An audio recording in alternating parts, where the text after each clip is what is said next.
मेरे देश के लोगों शिकायत क्यों नहीं करते? तुम इतने जुल्म सहकर भी बगावत क्यों नहीं करते? ये जागीरों के मालिक और लुटेरे क्यों चुने तुमने? तुम्हारे ऊपर तुम जैसे ही हुकूमत क्यों नहीं करते? मेरे देश के लोगों शिकायत क्यों नहीं करते? तुम इतने जुल्म सहकर भी बगावत क्यों नहीं करते? ये जागीरों के मालिक और लुटेरे क्यों चुने तुमने?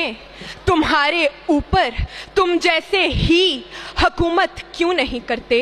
ये भूख अफलास तंगदस्ती तुम्हारा ही मुकद्दर क्यों? मुकद्दर को बदलने की जसारत क्यों नहीं करते? क्योंकि सदरेजी वकार जिंदा हैं अब तक, ढीठ जो हैं।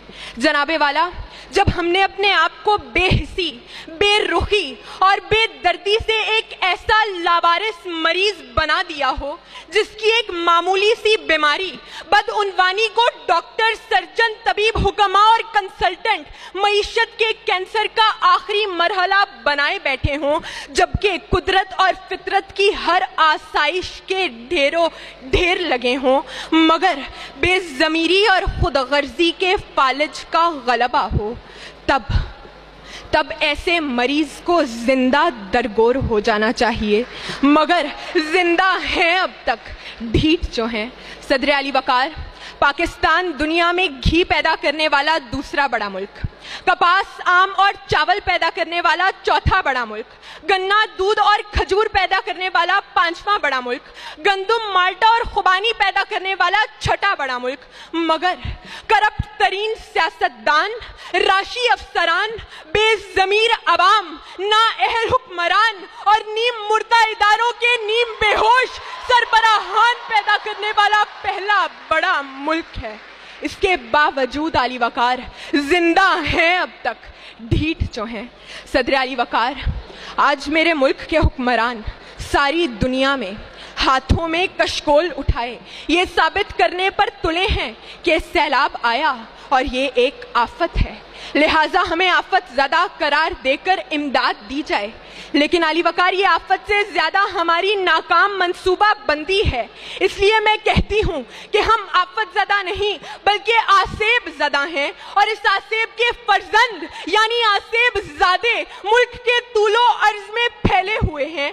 कोई आसेब ज़ादा डॉक्टर के रूप में मसीहाई के एवज हमें निगलता है, तो कोई आसेब ज़ादा तालीम के नाम पर जाली डिग्रियां बेचता है, कोई आसेब ज़ादा हर खाने की शय में मिलावट करता है, तो कोई हमको ही खाता है। कोई आसेब ज़ादा सियासत की कुर्सी पर बड़ा जमान है, तो कोई कानून और इंसाफ की धज्जियां बिखेरता है, मगर हम चुप हैं, खामोश हैं, तालीम याफ्ता होकर भी गूंगे और बहरे हैं, क्योंकि हजारों डिग्रियां लेकर, दस्तरस पाकर छलकते लफ्ज आंखों से न पढ़ पाओ तो जाहिल हो।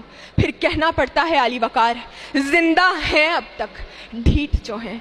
सदर अली वकार, मुझे समझ नहीं आता कि आज से 75 साल पहले ऐसा क्या जादू किया गया था कि लोग अपने घर बार छोड़कर, अपने कारोबार छोड़कर, यहाँ तक कि अपनी माओ, बहनों और बेटियों को इस्मत दरी के खौफ से खुद मलकुल मौत के हवाले करके अपने आप को, अपने प्यारों को, अपने राज दुलारों को खून में नहलाकर यहाँ लेने क्या आए थे?